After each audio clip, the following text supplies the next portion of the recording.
Estamos aqui nessa manhã, reunidos aqui, estou aqui na frente da câmera, né, para transmissão da nossa lição da Escola Bíblica Dominical, a lição de número 5, cujo título é Libertos do Pecado para uma Nova Vida em Cristo.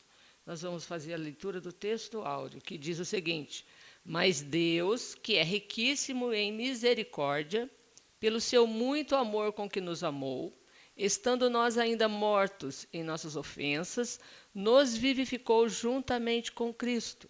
Efésios capítulo 2, versículos 4 e 5. E a verdade prática dessa lição diz o seguinte: por meio da maravilhosa graça divina, fomos libertos do pecado, perdoados e salvos da condenação, e ainda recebemos o direito à vida eterna. Glória a Deus. A nossa leitura bíblica está na carta de Paulo aos Efésios, no capítulo 2, do versículos de 1 a 10. E vou ler aqui. E vos vivificou, estando vós mortos em ofensas e pecados, em que, noutro tempo, andastes, segundo o curso deste mundo, segundo o príncipe das potestades do ar, do espírito que agora opera nos filhos da desobediência, entre os quais todos nós também antes andávamos nos desejos da nossa carne, fazendo a vontade da carne e dos pensamentos, e éramos, por natureza, filhos da ira, como os outros também. Mas Deus, que é riquíssimo em misericórdia, pelo seu muito amor com que nos amou, estando nós ainda mortos em nossas ofensas, nos vivificou juntamente com Cristo. Pela graça sois salvos. E nos ressuscitou juntamente com Ele, e nos fez assentar nos lugares celestiais em Cristo Jesus, para mostrar nos séculos vindouros as abundantes riquezas da sua graça, pela sua benignidade para conosco em Cristo Jesus. Porque pela graça sois salvos, por meio da fé. E isso não vem de vós, é dom de Deus. Não vem das obras, para que ninguém se glorie. Porque somos feitura sua, criados em Cristo Jesus para as boas obras, as quais Deus preparou para que andássemos nela. Então, nós estamos verificando nessa lição de hoje, estaremos estudando, né, a maneira como que a palavra de Deus nos revela que nós fomos libertados do pecado, por meio da maravilhosa graça divina. Por essa graça, fomos perdoados e salvos da condenação eterna. Assim, em Cristo Jesus, recebemos o direito à vida eterna. Então, nós vamos, nessa manhã, refletir sobre a nossa natureza pecaminosa. Nós vamos explicar que fomos vivificados pela graça de Deus e vamos informar que a nossa salvação vem de Deus e não das obras. Então, começando aqui na primeira parte da nossa lição, né? Nessa parte, nessa sessão em que o apóstolo Paulo está falando na epístola aos Efésios, nós já lemos aqui, fizemos a leitura, capítulo 2, versículos de 1 a 10, nós vamos ver a descrição de Paulo a respeito da libertação dos pecados como um favor imerecido dado por Deus aos salvos, a fim de que eles desfrutassem de uma nova vida em Cristo, né? Então, isso resume o assunto que nós vamos falar a partir de agora nessa nossa lição. Então, entrando no tópico 1, nós vamos falar sobre a antiga natureza morta em ofensas e pecados. E no subtópico 1, nossa condição anterior. Então, primeiro vamos fazer um apanhado aqui, vamos falar como éramos antes e como foi que mudamos, né? Como foi que saímos dessa condição anterior, nossa condição anterior. Então, a palavra de Deus diz assim: e nos vivificou, vos vivificou, estando vós mortos em ofensas e pecados. Isso é o primeiro versículo da lição que nós lemos hoje. Essa palavra ofensa, ela vem do grego paraptoma, e ela tem o sentido de passo em falso de forma deliberada. Ela significa, né, uma pessoa que está caminhando e está dando passos de uma situação complicada, numa situação perigosa, onde ele pode se acidentar, mas ele vai deliberadamente fazendo isso. Então, esse é o sentido de ofensa, né? Ofensas. E também fala de pecados. Pecado vem do grego amartia, o qual descreve como aquele que erra o alvo. Então, que alvo é esse? E como é que foi errado esse alvo? Nós sabemos que o alvo é o propósito que Deus tem para cada criatura, de servir a Deus, de obedecer os seus mandamentos. Então, quando a pessoa não obedece os mandamentos, diz-se que ela está errando o alvo que Deus determinou, né? Que cada pessoa cumprisse. Então, é isso que significa o errar o alvo. Então, em vista disso, o homem, em sua natureza decaída, é diagnosticado como morto. Morto. É o que diz o primeiro versículo. Mortos em delitos e pecados. Então, perante Deus, espiritualmente, nós estamos mortos, né? Não há vida espiritual. Você pode dizer, mas eu estou vivo. Eu estou andando, eu estou falando, né? Desde que eu nasci, eu tomo parte da vida do mundo, eu estou antenado com todas as coisas que estão acontecendo. Mas aqui nós estamos falando no plano espiritual. Se você ainda não recebeu Jesus como seu Senhor e Salvador, você está morto diante de Deus. Ou seja, você não tem vida. E um morto... A condição de um morto é a seguinte, né? Qual a solução para um morto? Ou você enterra, ou você ora por ele para ele ressuscitar, né? E é isso que acontece diante de Deus. Ou a pessoa morre, vai para a condenação, ou ela é ressuscitada. E é isso que a palavra de Deus diz, que nós somos o quê? Ressuscitados em Cristo. Essa palavra morta é, então, a condição da pessoa sem Deus. E esse conceito é o conceito de morte moral, morte espiritual, que é provocado pelo pecado. Então, a Bíblia diz que, né, o versículo 59:2 de Isaías diz assim: mas as vossas iniquidades fazem separação entre vós e o vosso Deus, e os vossos pecados encobrem o seu rosto de vós, para que não vos ouça. Não é que Deus não consiga te ver, é que você não permite ser achado por Deus enquanto você está na situação de pecador ainda não perdoado. Então, você está morto diante de Deus, né? Tal como um corpo inerte, um cadáver, a natureza pecaminosa impede o homem de ouvir e obedecer à voz de Deus. Então, é isso. A Bíblia diz, né, lá em 1 Timóteo 5:6, que a pessoa que vive em deleites, que vive na vida do mundo, que não agrada a Deus, ela vivendo está morta, porque o que realmente importa é a sua condição espiritual diante de Deus. Continuando aqui, vamos entrar no subtópico 2. Nossas ofensas e pecados. Vamos ver o que o apóstolo tem a nos dizer nessa continuação. Então, ele diz que a má conduta que em outro tempo andastes, ela é uma metáfora, ele aplica aqui uma metáfora, e ele compara com o ato de andar, né? Andar é algo que você faz constantemente. Você continua andando. Desde que você aprendeu a andar lá, quando bebê, você não parou mais, a não ser que aconteça algum acidente que impeça a nossa locomoção, nós vamos passar a vida toda andando. Então, um sinal de que nós estamos vivos é o fato de que nós podemos andar, né? É um dos fatos que demonstra que nós estamos vivos, quando nós podemos andar. Então, isso é algo contínuo, é uma ação contínua.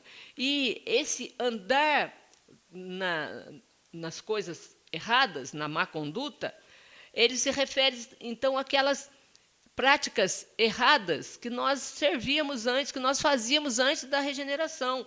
Então, nós não tínhamos noção do que nós estávamos fazendo, estava desagradando a Deus, né? Não tínhamos essa noção. Antes da nossa regeneração, nós éramos assim, né? Fazendo a vontade da carne.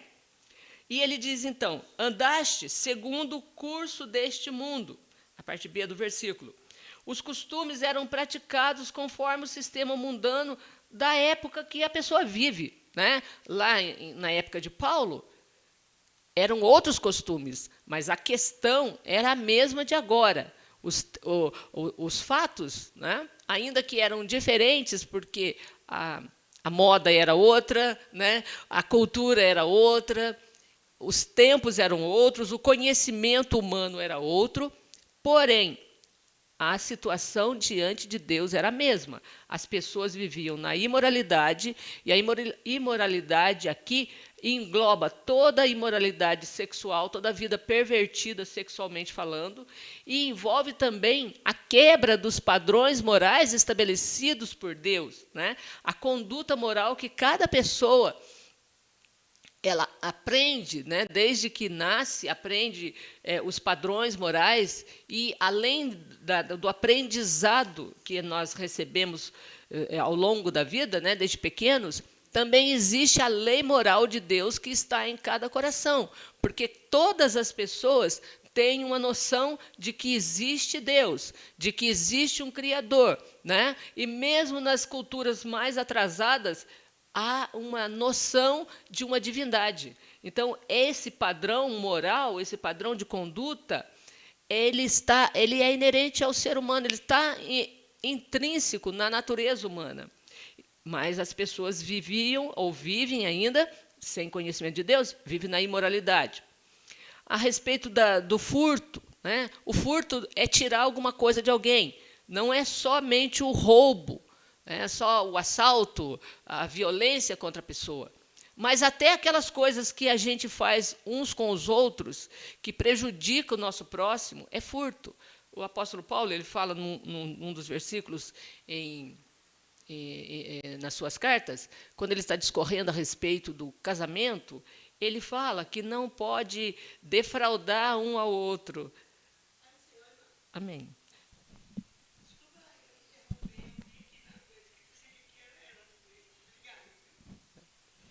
Então, nós não podemos esquecer disso daqui, que o furto... Então, eu estava voltando aqui ao que eu estava dizendo. O Paulo ele fala sobre o furto, fala assim, não defraudeis uns aos outros. Né? Você não pode tirar ou avançar naquilo que é direito do outro. Você precisa ter essa noção. Então, se a pessoa está fazendo isso, ainda que ele não está roubando dinheiro de ninguém, não está assaltando a casa de ninguém, mas se ele está tendo um comportamento negativo ou maldoso com outra pessoa, né, ele está afrontando aquela pessoa. E isso seja no casamento, seja lá no trabalho. Por exemplo, no trabalho, quando o empregado ele está recebendo o salário para trabalhar 8 horas. Mas ele passa a maior parte dessas 8 horas se distraindo com outras coisas. Né? Quando a pessoa tem o vício do cigarro, por exemplo, ela sai para fumar, de tanto em tanto tempo, ela sai e fica lá 15, 20 minutos fumando um cigarro. Ela está defraudando, ela está roubando do seu patrão.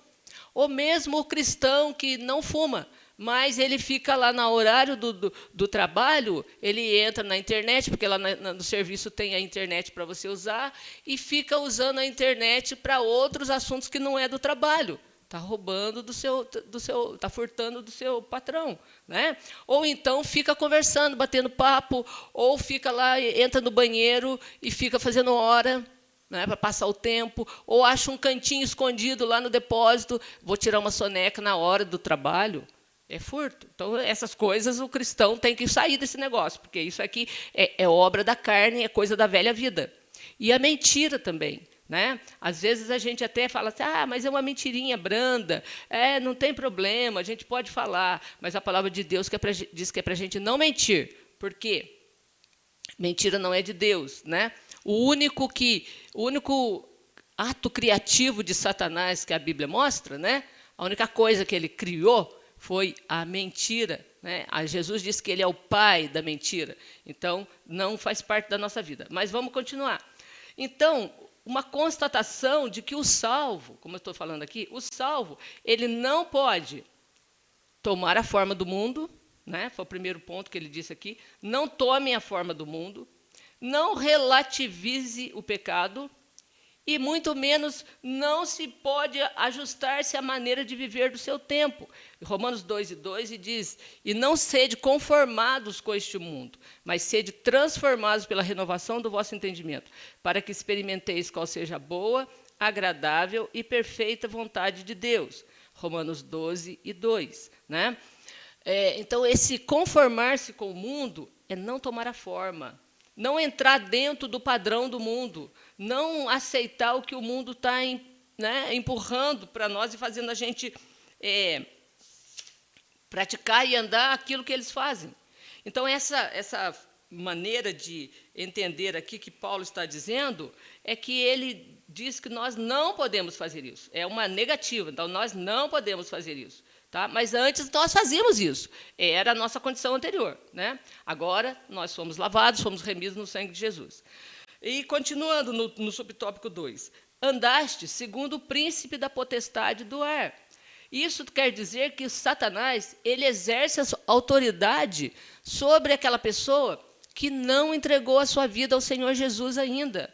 Então, mesmo que seja uma boa pessoa, que está praticando boas obras, ele não está fazendo nada de errado, né? Mas se ele ainda não tomou a decisão de servir Jesus, de ter Jesus como Senhor na sua vida, ele está debaixo do domínio de Satanás. Todos os poderes do mal estão agindo na vida da pessoa que ainda não creu em Jesus, que não tomou a decisão.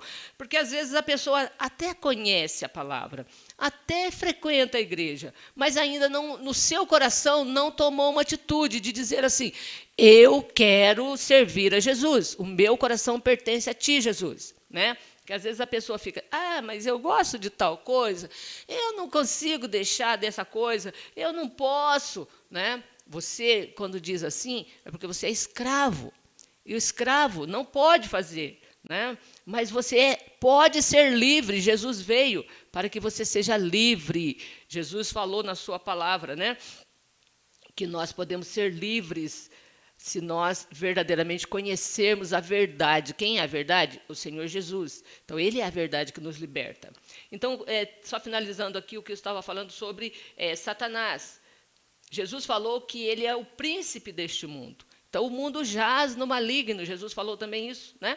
Então, isso indica que os agentes malignos têm capacidade de influenciar os homens, né? Fazer com que os homens fiquem ali naquele mesmo proceder e acha que está tudo bem, não tem problema. Então, olha aqui, ó, o Deus desse século cegou o entendimento dos incrédulos, para que não lhes resplandeça a luz do Evangelho, da glória de Cristo, que é a imagem de Deus. Isso está lá em 2 Coríntios 4:4. Então, não é que a pessoa já sabe das coisas e não quer, porque às vezes a gente tem esse entendimento de achar que a pessoa ela é má e ela não quer ouvir a palavra, então não vou mais falar a palavra dela.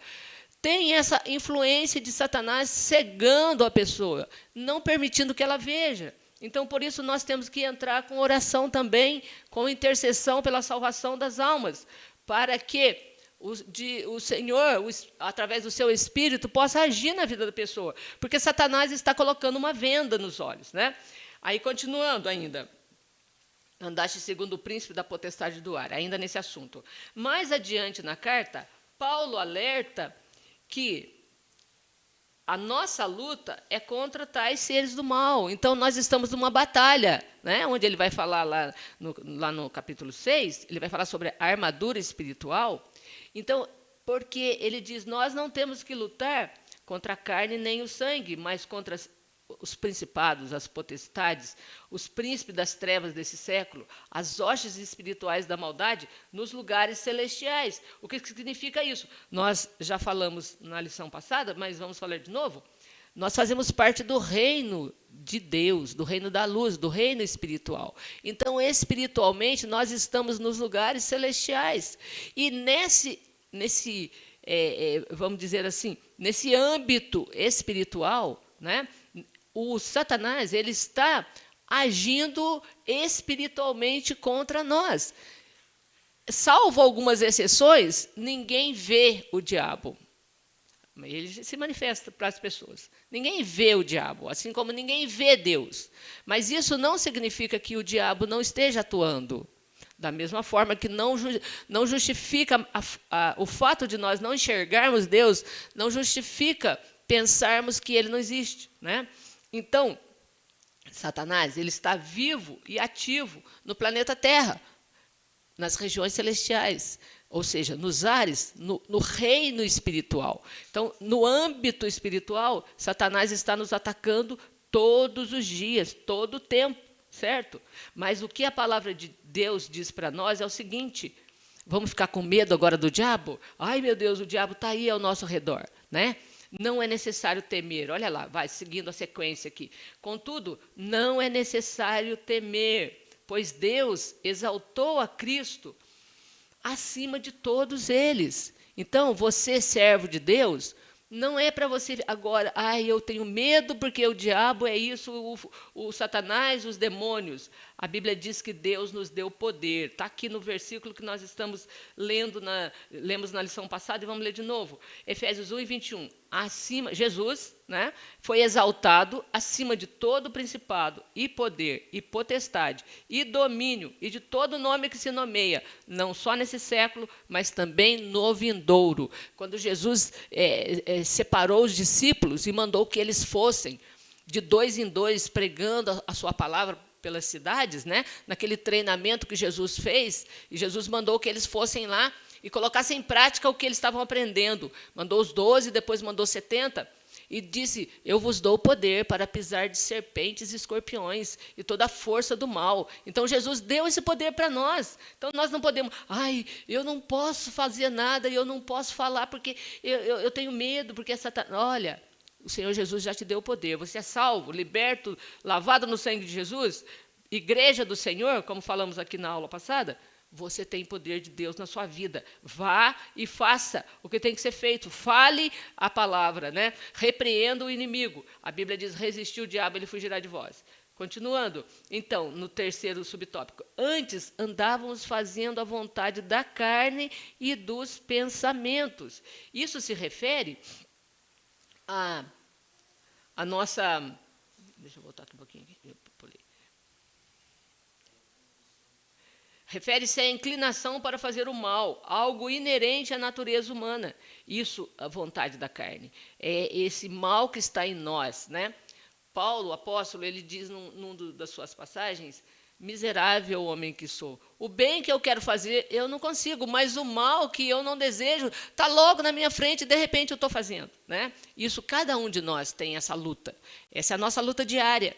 Vencermos a nós mesmos. Então, nessa vontade da carne, dos pensamentos, estão incluídos aqui os pensamentos pervertidos e a prática de todos os desejos desordenados da carne. Então, todos aqueles pensamentos que não agradam a Deus, né? Que não agradam ao Senhor, que não faz com que a gente tenha comunhão com Deus.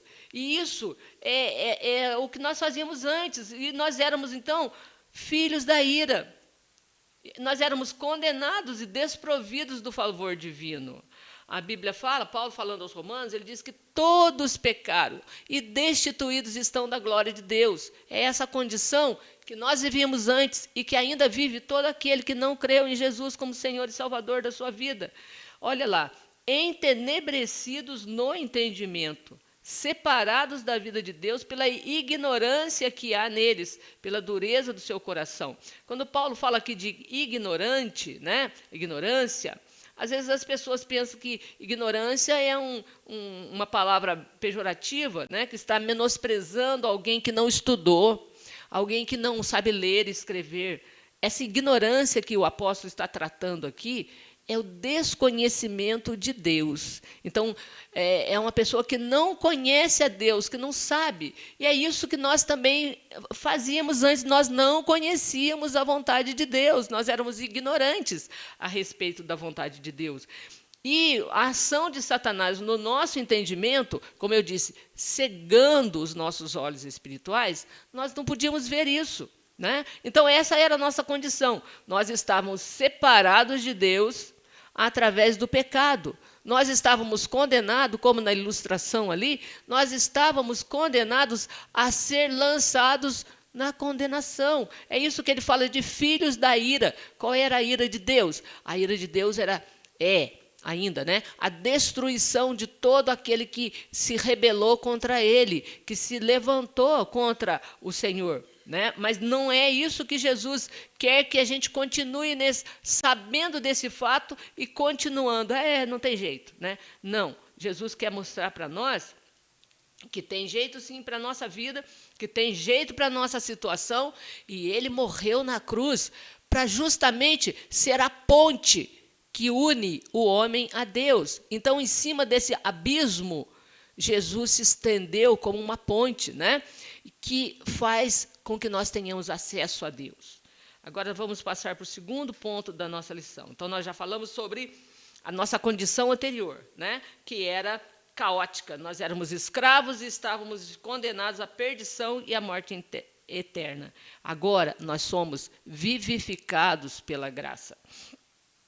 Esse ato de bondade, né, do Senhor, de bondade e misericórdia do Senhor. Então, o primeiro subtópico diz: alcançados pela misericórdia e pelo amor divino. Após constatar a situação da humanidade sob a ira de Deus, o apóstolo Paulo passa a descrever os atos divinos de amor e de misericórdia que alteraram o quadro caótico da raça humana. Então, Deus não deixou a sua criação abandonada, como alguns pensam. Deus fez o mundo e deu corda no mundo aí, no universo, e ele se afastou da humanidade. Não, Deus não se afastou da humanidade. Deus continua no controle de todas as coisas. Ainda que o mundo está sob o governo humano, mas Deus tem o controle, tem as rédeas da situação. Ele está olhando para todas as coisas. E para a sua vida, crente, e mais especialmente Deus está olhando. Deus está vendo o seu sofrer, Deus está vendo a sua situação, está vendo a humilhação ou a necessidade que você está vivendo. Tudo o que você está passando, Deus está vendo. E Ele tem um tempo para agir. E Ele tem um propósito também.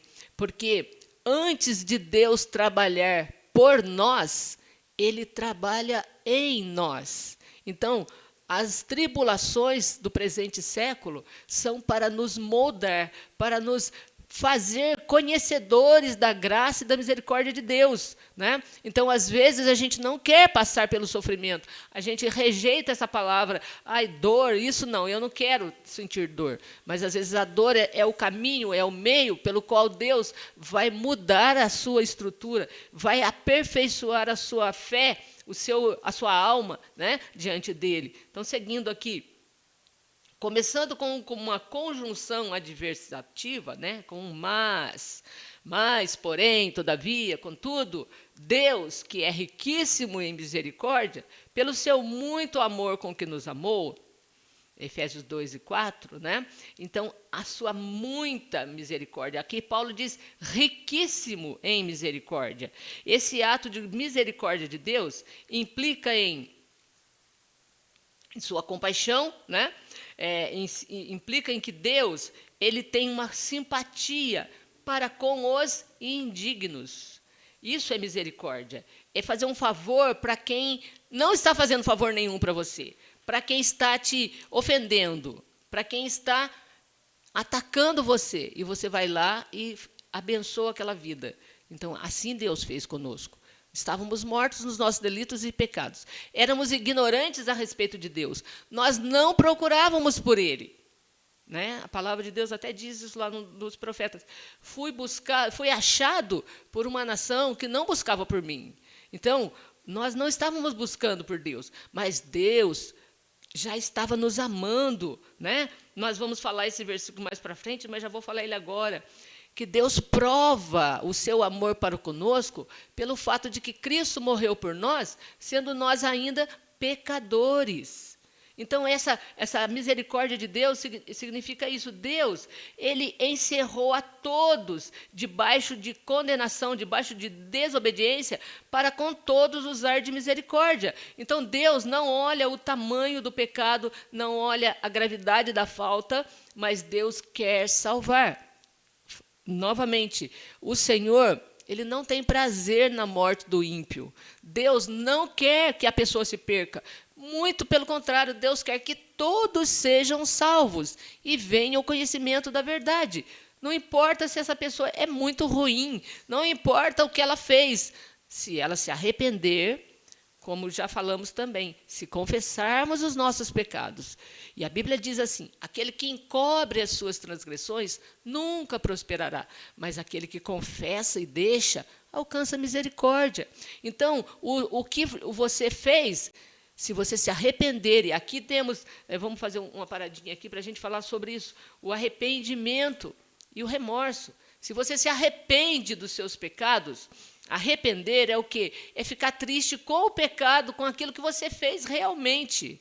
Mas remorso é ficar triste com a consequência. A consequência do pecado está afligindo o seu coração, está trazendo um prejuízo para você, então você fica triste com isso. É que nem foi o Judas, né? Judas, depois que ele vendeu Jesus, depois que ele viu o que ele tinha feito, ele ficou triste, não porque ele vendeu Jesus, mas pelas consequências que lhe sobrevieram, aquele sentimento que ele sabia que não tinha mais salvação para ele. Ele se tornou o filho da perdição. Então, esse foi o remorso dele. Tanto é que ele não buscou solução, ele foi e se suicidou, né?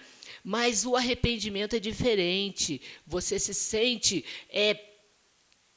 com uma dor muito grande porque você causou um mal em alguém que não merecia. O nosso pecado causou a morte de Jesus. Então, quando a gente chega nesse ponto, que você consegue entender isso, eu sou pecador, os meus atos foram que levaram Jesus na cruz, eu deveria estar lá. Então, quando a gente se sente assim nessa situação, você realmente se arrepende, você clama: Senhor, eu preciso de salvação, Senhor, eu preciso de Ti, né? Então, quando você vai nesse caminhar, você vai fazendo essa reflexão, e você chega diante da cruz, e você vê Jesus na cruz, e você vê os seus pecados lá em cima de Jesus, sobre Ele.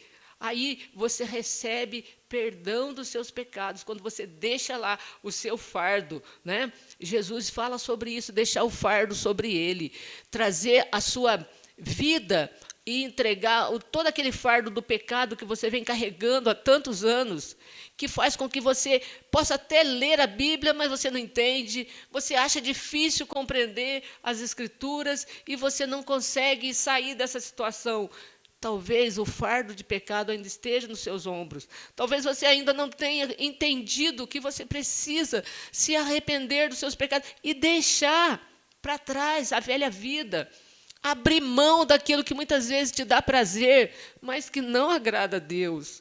Abrir mão daqueles conceitos, talvez um sentimento contra alguém, talvez alguém te magoou lá muito longe quando você era criança, talvez você tenha sido abusado por alguém da sua confiança, e isso calou fundo no seu coração, e você não consegue superar essa dor.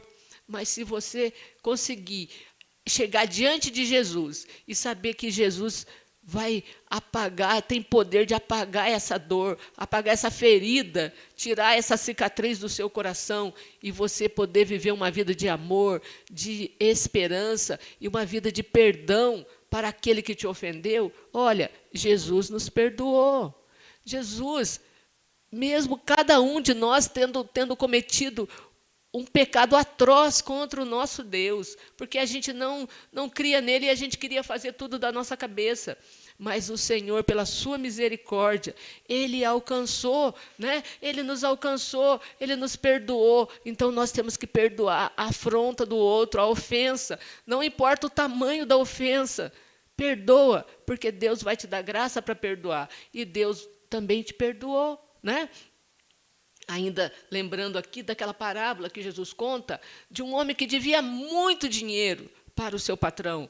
E ele não tinha como pagar, e o patrão veio exigir contas, né, prestação de contas, e ele não podia pagar.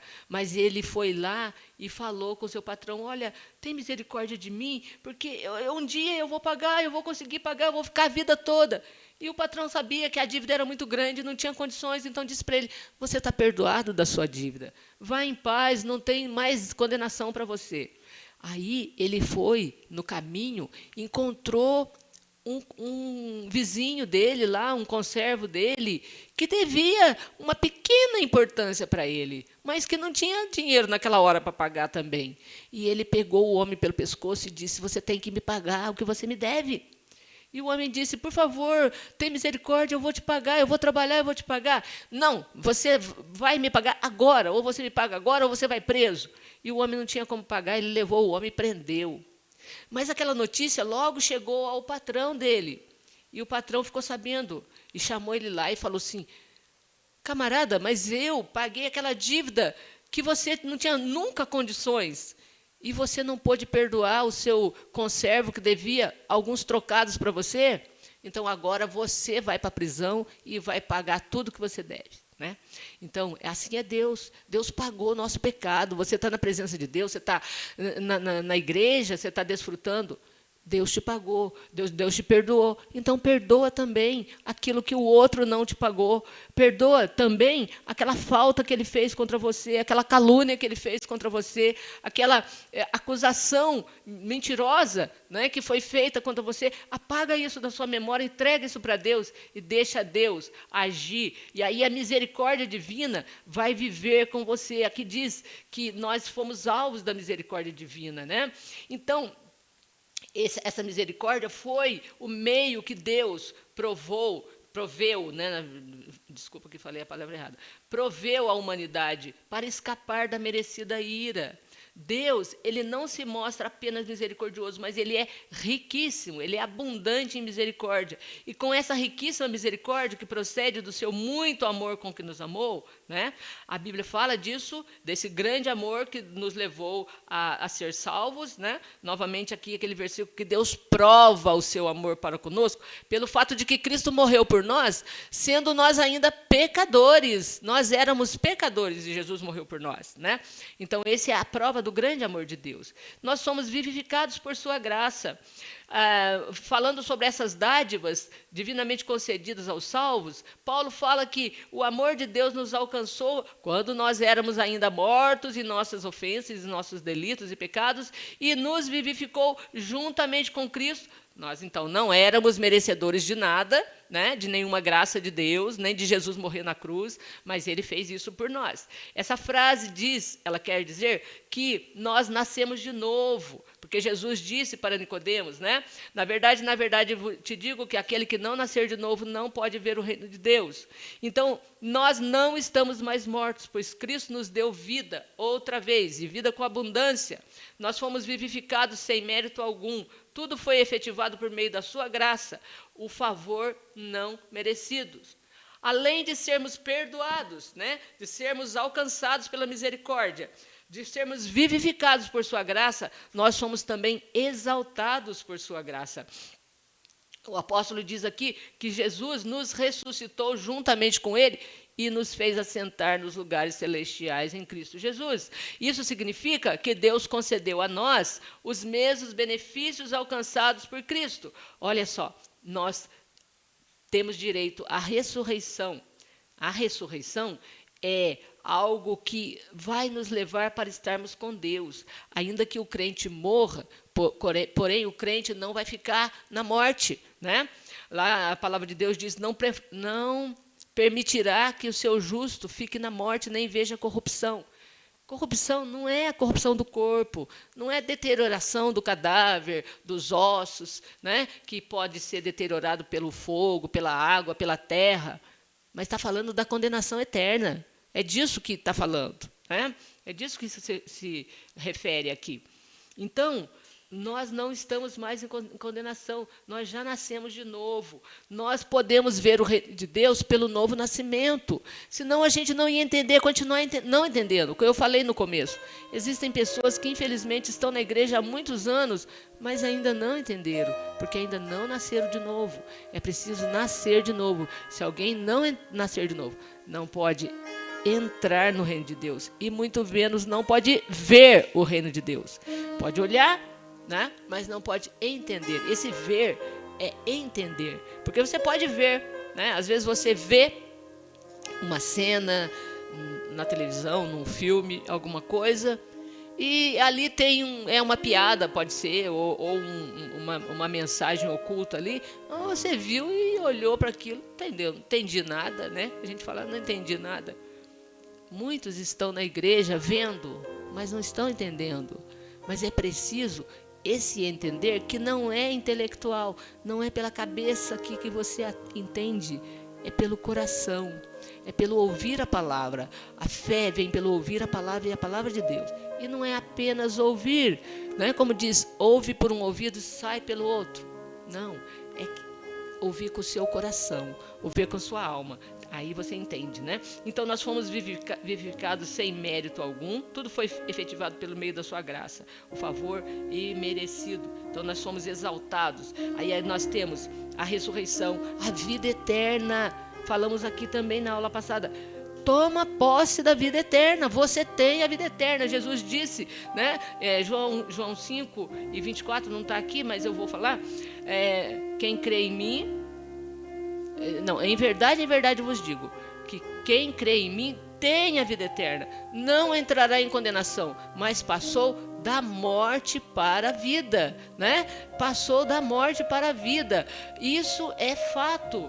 Então não fique pensando, mas quem sou eu? Mas ninguém sabe da salvação, ninguém tem certeza da salvação, ninguém subiu ao céu para voltar aqui para dizer, são os argumentos de pessoas ignorantes. E volto a falar o que é ignorante. Pessoa que não conhece sobre Deus. A ignorância que nós estamos falando aqui não é que a pessoa não tem estudo, não é que a pessoa não sabe das coisas. Não. Ignorância a respeito das coisas espirituais. Jesus falou isso. Olha, quando para Nicodemos mesmo, né? Se eu vos falei de coisas terrestres e você não entende, como é que eu vou falar das coisas espirituais, né? Então, quando ele estava falando com Nicodemo pensou assim, mas eu tenho que encarnar, voltar a ser um bebezinho, entrar na barriga da minha mãe para nascer de novo? Será que é isso? Jesus estava falando do novo nascimento espiritual, né? Então, você não precisa ficar nessa ignorância, você tem a vida eterna. Você não tem mais a condenação, você já passou da morte para a vida. Morte física é apenas um detalhe que nos leva para perto de Deus, tá? Morte física não é o fim da vida. Morte física é apenas um novo começo, o começo de tudo, né? O começo principal, que é a vida eterna em Cristo. E nos deu também um galardão nos céus. A Bíblia fala lá, quando Isaías está descrevendo a respeito do sacrifício de Jesus, lá no capítulo 53, lá nos últimos versículos, ele diz assim, o trabalho da sua alma verá e ficará satisfeito. Com o seu conhecimento, o meu justo justificará a muitos. Então, esse é o galardão de Jesus. As vidas salvas, as vidas libertas, né? As almas salvas no céu, é o galardão de Jesus. E o nosso galardão são a recompensa que o Senhor tem para cada um lá no céu. Aqui na terra nós já temos bênçãos, já somos alcançados pela bênção de Deus. Mas mais do que isso, nós vamos estar lá na glória de Deus, né? Vamos correr aqui que nós passamos um pouco da hora. Assim, ao conceder tais bênçãos aos homens, Deus mostrou as abundantes riquezas da sua graça. E desse modo, ratificamos que a salvação e seus privilégios são conferidos pela imensurável graça de Deus, o favor divino e merecido. E por último, a salvação não vem das obras. Então, não adianta a gente ter feito nenhum trabalho, nenhum esforço, nem adianta a gente fazer alguma coisa. Eu vou fazer um trabalho aqui, vou fazer um esforço para ganhar uma pedrinha na minha coroa lá no céu. Não é nada disso. Para a salvação não existe isso e mesmo para a vida eterna também não existe isso, tá? Então, primeiramente, a graça como meio de salvação. Então, a Bíblia fala, pela graça sois salvos por meio da fé, não vem de vós, é dom de Deus. Então, a salvação inclui a libertação da morte, da escravidão do pecado e da ira vindoura. E, ao mesmo tempo, permite ao salvo desfrutar de todas as bênçãos espirituais descritas em Efésios 2, de 1 a 7, que nós falamos, as bênçãos dos lugares celestiais, né? Portanto, a salvação e o livramento do poder da maldição do pecado e da morte é a restituição do homem à comunhão com Deus, uma bênção concedida a todos os que recebem Cristo como Salvador. Lá no começo eu falei sobre a ponte, né? A ponte que liga o homem a Deus. De um lado o pecado, do outro lado o perdão de Deus. De um lado a separação, a frustração, a condenação, o vazio, a escuridão, a incerteza do futuro. Do outro lado, a paz de Deus, a vida abundante, a vida eterna, a certeza de salvação e a santificação, que é o que nos mantém nessa posição, né, que Deus nos tirou do reino das trevas e nos colocou no reino do Filho do seu amor, no reino da luz, no reino do Senhor Jesus. Então, de que lado você está? Você já passou para o lado de Deus ou você ainda está do outro lado, à beira do abismo, pensando se vale a pena arriscar, né? Se vale a pena continuar por ali? O Senhor Jesus é a ponte. Passe por ele, entre pelo caminho e receba a salvação de Deus, né? Essa salvação, ela é chamada de graça e ela vem de um termo grego que chama caris, né? Carisma, e ela significa favor imerecido. É algo, então, que eu não fiz nada para ganhar. Você também não fez nada para ganhar. Ninguém fez nada para ganhar, certo? A Bíblia diz, sendo justificados gratuitamente pela sua graça, pela redenção que há em Cristo Jesus. Jesus pagou o preço da nossa redenção. É isso que significa graça. Então, ela mostra que a iniciativa para tornar possível a salvação veio da parte de Deus. E é por meio da graça que Deus ativa o livre-arbítrio e capacita o pecador para que responda com fé ao chamado do Evangelho. Aqui a gente para um pouquinho para pensar, né, que às vezes as pessoas falam assim, se Deus existe, por que Ele não salva todo mundo?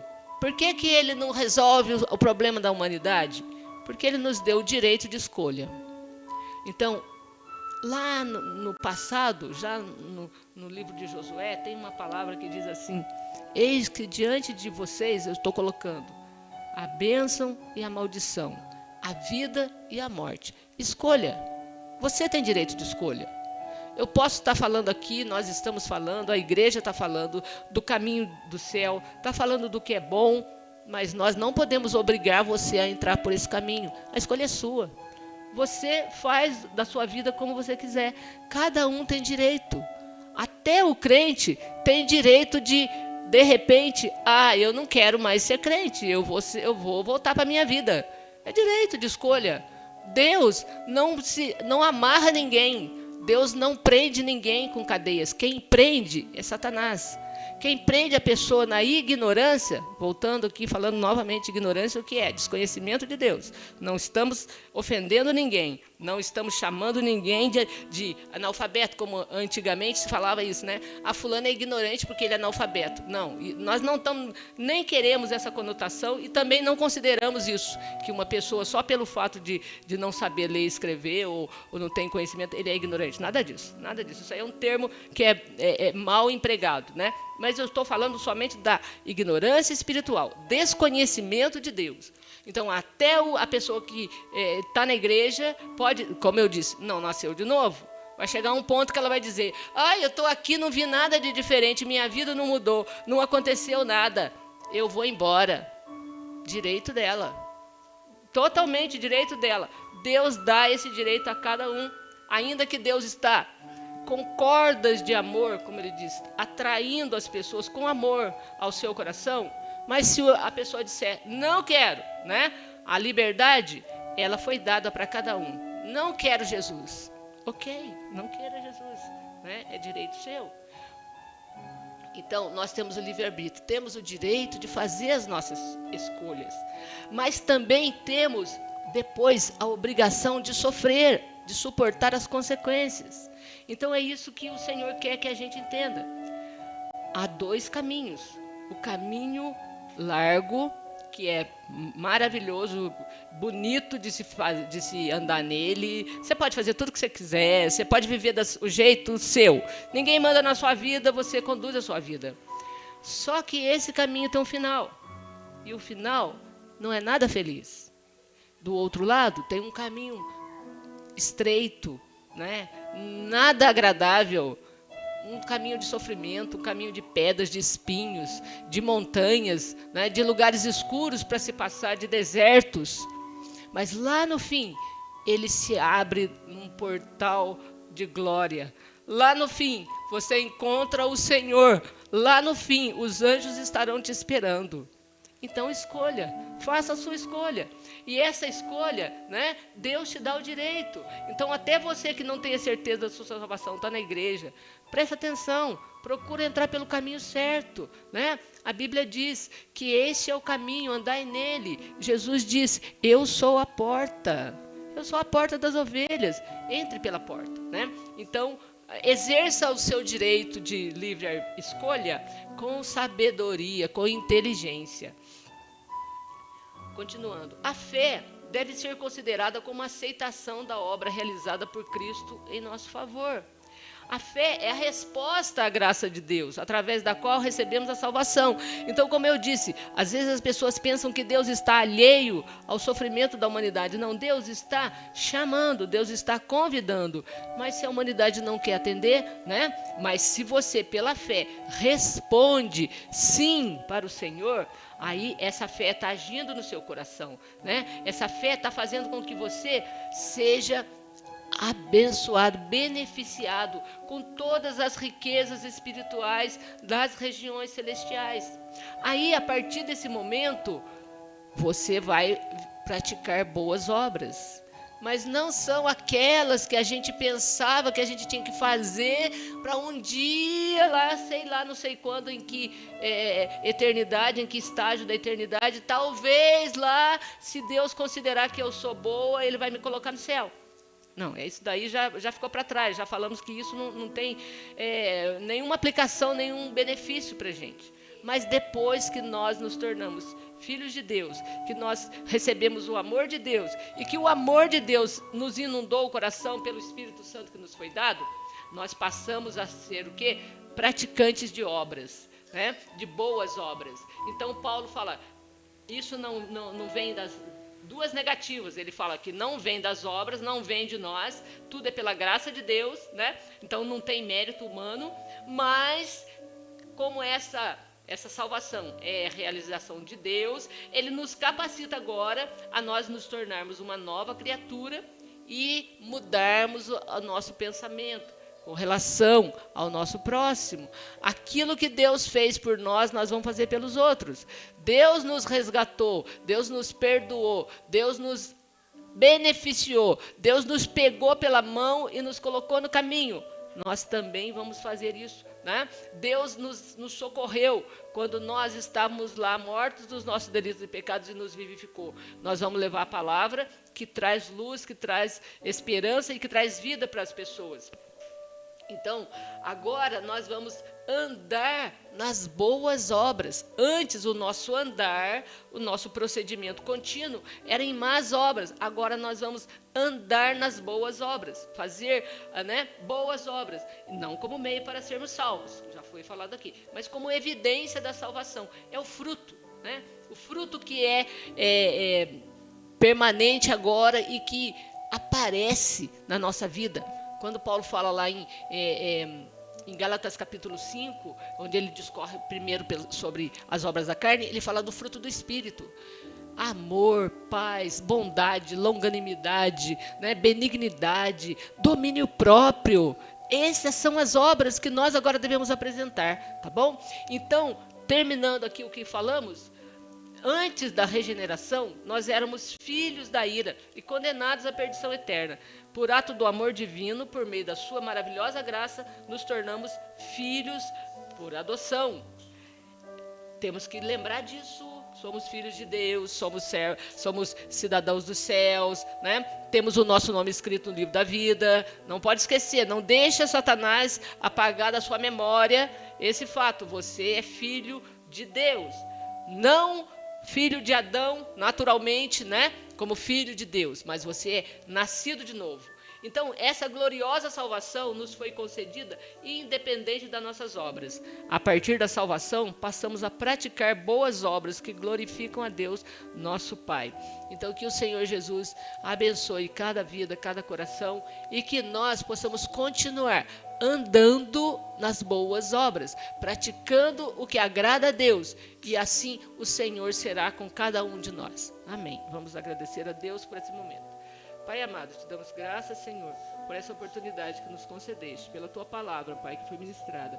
Deus, que cada coração seja fortalecido, seja alimentado com a tua palavra, Deus, e que haja, Senhor, mudança nas nossas atitudes, que nós aprendamos, Senhor, a deixar as coisas que para trás ficam e possamos realmente tomar essa carreira que nos está proposta, sempre olhando para ti, Senhor, que és autor e consumador da nossa fé. Em nome do Senhor Jesus, querido Pai, nós te agradecemos por tudo, no nome do Senhor. Amém.